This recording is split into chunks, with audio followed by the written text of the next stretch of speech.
네, 여러분 안녕하십니까. 9월 5일 목요일 대변인 정례 브리핑을 시작하겠습니다. 먼저 6가지를 말씀드리겠습니다.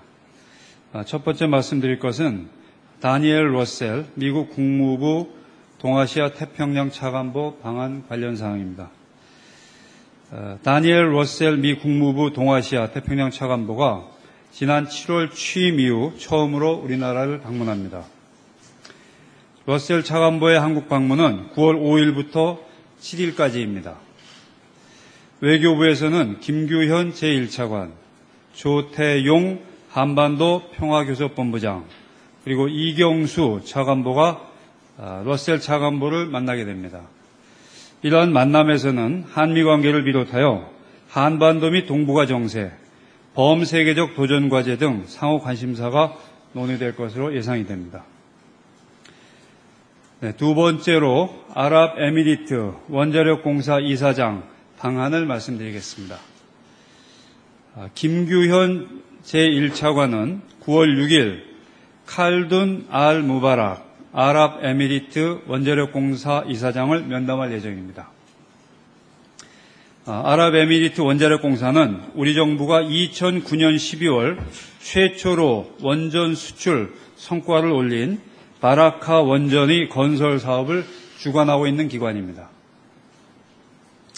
김규현 차관은 칼둔 이사장과의 면담에서 원전, 석유, 가스, 신재생에너지 등 경제 분야의 협력 방안을 논의하게 됩니다. 그리고 양국 간 전략적 동반자 관계가 모든 분야에서 더욱 심화되기를 희망한다는 우리 정부의 의지도 전달할 예정입니다. 지난 5년간 우리나라는 UAE와 전략적 동반자 관계 수립 등 긴밀한 관계를 유지해 왔습니다. 앞으로도 양국 관계는 더욱 확대될 것으로 예상합니다.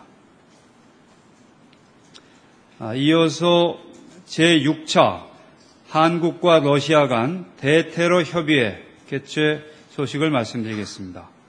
한국과 러시아 간 제6차 대테러 협의회가 9월 10일 모스크바에서 개최됩니다.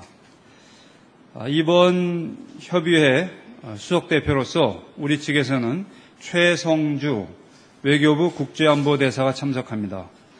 러시아 측의 수석대표는 일리아 로가체프 러시아 신도전위협국장입니다. 러시아 외교부의 신도전위협국장입니다. 이번 대테러 협의회에서는 아태와 중동 지역 등을 중심으로 테러 정세를 평가하게 됩니다. 그리고 자금 세탁 및 테러 자금 조달, 사이버 테러 등을 포함한 테러 이슈 전반과 초국가 범죄에 대한 양국 간 협력 방안도 협의할 예정입니다. 참고로 말씀드리면 우리나라와 러시아는 2010년 이후 대테러 협의회를 연례적으로 개최하고 있습니다. 이번 협의회가 테러 이슈에 대한 양국 간 실질 협력을 강화하는 계기가 되기를 기대해 봅니다. 이어서 말씀드릴 것은 제2차 셰일가스 국제협력 컨퍼런스입니다. 외교부는 9월 10일부터 11일까지 서울에서 제2차 셰일가스 국제협력 컨퍼런스 및 초청 연사와 기업 간 개별 면담을 개최할 예정입니다. 이 개별 면담은 영어로 B2B로 부르고 있습니다. 비즈니스 투 비즈니스. 9월 10일 개최될 컨퍼런스는 북미와 중국의 셰일가스 개발 동향을 파악하기 위한 것입니다. 이 회의에서는 정문헌 국회의원이 축사를 하고 안총기 외교부 경제외교조정관이 환영사를 하게 됩니다. 그리고 중국의 국제국영연구소 이사, 미국의 에너지정보청 천연가스 시장 분석팀장, 그리고 엑슨모빌의 LNG 시장 개발 사장 등 해외 유수기업 에너지 부문 고위급 인사가 연사로 참여할 예정입니다. 아울러 9월 11일에는 아까 말씀드린 바와 같이 해외 초청 연사와 우리 국내의 에너지 기업 간 개별 면담이 이루어집니다. 이러한 면담을 통해서 우리 기업들이 현지 투자 전략을 발전시킬 수 있게 될 것으로 보고 있습니다. 네, 이어서 글로벌 시민의식 교육 전문가 회의를 말씀드리겠습니다. 외교부와 교육부는 유네스코와 공동으로 9월 9일부터 10일까지 서울에서 글로벌 시민의식 교육 전문가 회의를 개최합니다. 이번 전문가 회의에는 약 70여 명의 국내외 국제 교육 개발 전문가 그리고 정부 및 국제기구 인사 등이 참여합니다. 지난해 9월 유엔 총회 개기에 반기문 유엔 사무총장 주도로 출범한 글로벌 교육 우선 구상의 세 번째 목표인 글로벌 시민의식 함양의 개념 정립과 구체적인 실행 방안을 만드는 것이 이번 회의의 목적입니다. 우리 정부는 교육에 대한 집중적인 투자를 통해 경제 개발을 해온 경험을 바탕으로 교육의 우선순위를 높이고 또 개도국 개발 과정에 있어서 교육의 중요성에 대한 국제사회의 관심을 촉구하는 등 향후 이러한 노력 과정에 적극 기여해 나갈 예정입니다. 마지막으로 외교부의 제6기 해외 안전여행 대학생 서포터즈 수료식을 말씀드리겠습니다. 내일 9월 6일 외교부의 제6기 해외 안전여행 대학생 서포터즈 수료식이 개최됩니다. 제6기 서포터즈는 5월 3일 발대식 이후 인천공항, 김포공항 등에서 캠페인을 하였고 또 전국 공직 박람회 참여, 페이스북 이벤트 등 온오프라인에서 우리 해외 관광객의 안전의식을 제고하기 위해 열심히 활동하였습니다. 이번 수료식에서는 58명의 서포터즈에게 장관, 즉 외교부 장관 명의의 수료증이 수여됩니다. 그리고 뛰어난 활동을 한 2명에게는 사건, 사고, 영사회의 참석 기회와 함께 외교부 장관상을 수여하게 됩니다. 10월부터는 해외 안전여행 서포터즈 7기의 활동이 예정되어 있습니다. 외교부는 앞으로도 이러한 서포터즈 활동 등을 통해 우리 국민들께서 안전하게 해외여행을 하실 수 있도록 최선의 노력을 기울여 가겠습니다. 네, 이상으로 제 발표를 마치겠습니다. 그리고 질문 있으시면 답변하겠습니다.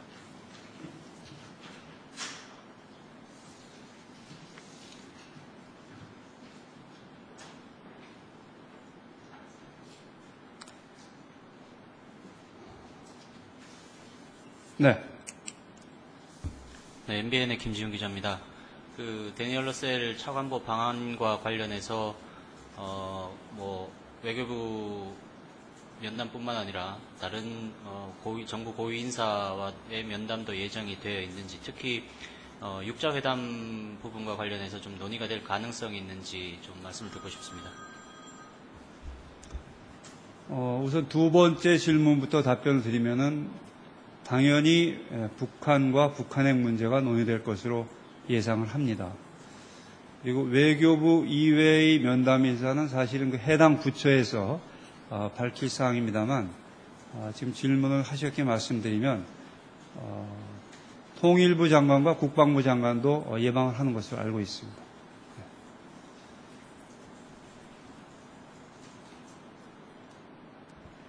네. 예, VOA 김한용 기자입니다. 네. 관련해서 글린 데이비스 특별대표의 방한 이야기도 있던데 지금 협의 중인 걸로 저도 얘기는 들었습니다. 혹시 결정된 내용이 있는지요?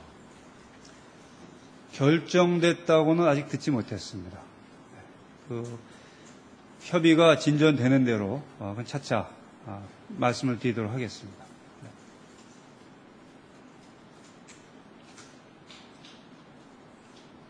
네. MBN 김지훈입니다. 하나 더 여쭙겠습니다. 중국에서 육자회담 당사국 간의 반관 반민 회의를 제안했다는 보도가 있었는데요. 여기에 구체적인 날짜도 나와 있는 것 같고 여기에 외교부에서 누가 참석을 하시는지 우리 정부 입장 어떤지 좀 듣고 싶습니다. 네, 사실 오늘 그 보도와 관련한 질문을 많이 받았습니다.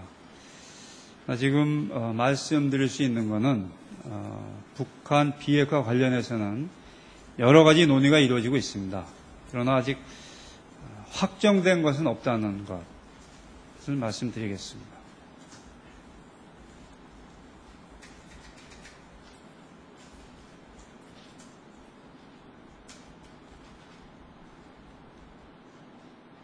네. 예, KBS 이중근입니다. 지난달 말 유엔에서 우리 정부 대표단이 대륙공 한개는 발표를 했는데요. 발표의 의미가 뭔지, 그리고 일본, 중국이 주장하는 부분하고 중첩되는 부분이 있는데 이 문제를 해결하기 위한 우리 전략이 있는지 설명 부탁드립니다. 두 번째 질문 좀 다시 한번 해주시겠습니까? 우리가 발표한 외측 한계가 일본, 중국하고 겹치는 부분이 있는데요. 네. 그 부분에서 이 문제를 풀기 위한 우리의 전략이 따로 있는 건지 설명을 부탁드립니다.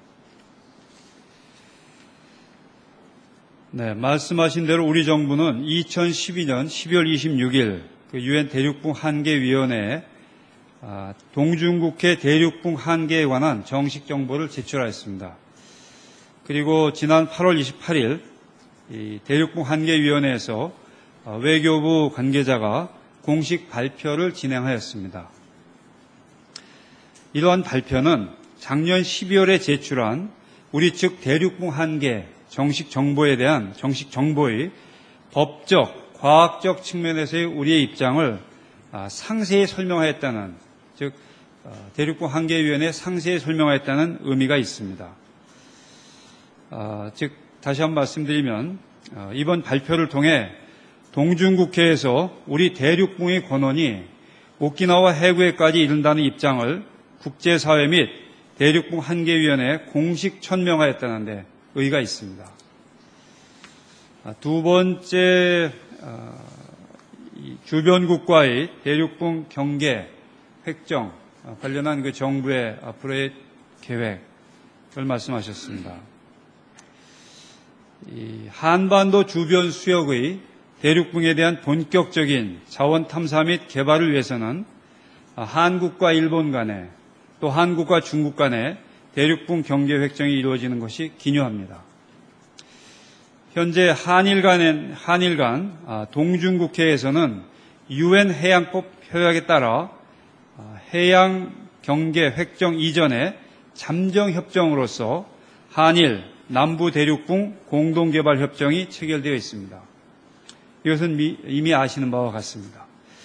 이와 관련해서 우리 정부는 지난 1996년부터 한일 간 11차례 및 한중 간 16차례에 걸쳐 국장급 해양 경계 획정 회담을 진행해 왔습니다. 앞으로도 이러한 협의를 지속적으로 추진해 나갈 예정입니다. 이러한 그 협의를 지속적으로 추진함으로써 가능한 한 조기에 경계 획정을 하기를 희망하고 있습니다. 참고로 말씀드리면 지난 6월 한중 정상회담 시 양국 정상은 양국 간 해양 경계 획정 협상을 조속히 가동하기로 한다고 합의했습니다. 따라서 한중 간에는 조만간 경계 획정 회담을 할 수 있을 것으로 기대하고 있습니다. 구체적으로 말씀드리면 우리 측은 가급적 금년 하반기 내에 한중 간 국장급 회담을 개최할 것을 중국 측에 제의해 놓고 있습니다.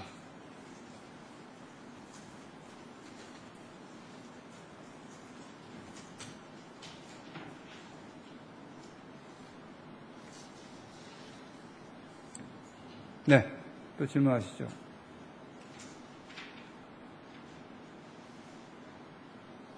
네. 네, 일본 NTV 이성진입니다. 러시아 상트페테르부르크에서 열린 G20 정상회의 계기로 한일 정상 간의 회담은 불투명한 것으로 보이지만 여러 장면에서 두 정상이 조우할 가능성이 점쳐지고 있는데요. 만약에 두 정상이 만나게 된다면 어떠한 이야기를 나눌 것으로 예상을 하시는지 혹은 기대를 하시는지 말씀 부탁드리겠습니다. 네, 현재 상트페테르부르크에서 한일 정상회담은 결정되어 있는 것이 없는 것으로 알고 있습니다. 그런 상황에서 두 정상이 조우하게 될 경우에 어떠한 사안이 논의될 것인가는 제가 언급하는 것이 적절하지 않다고 생각을 합니다.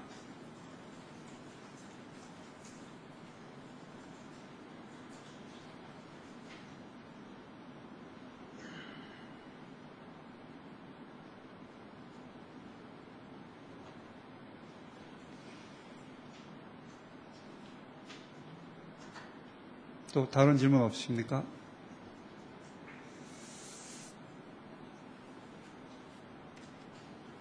네, 그럼 마치도록 하겠습니다. 감사합니다.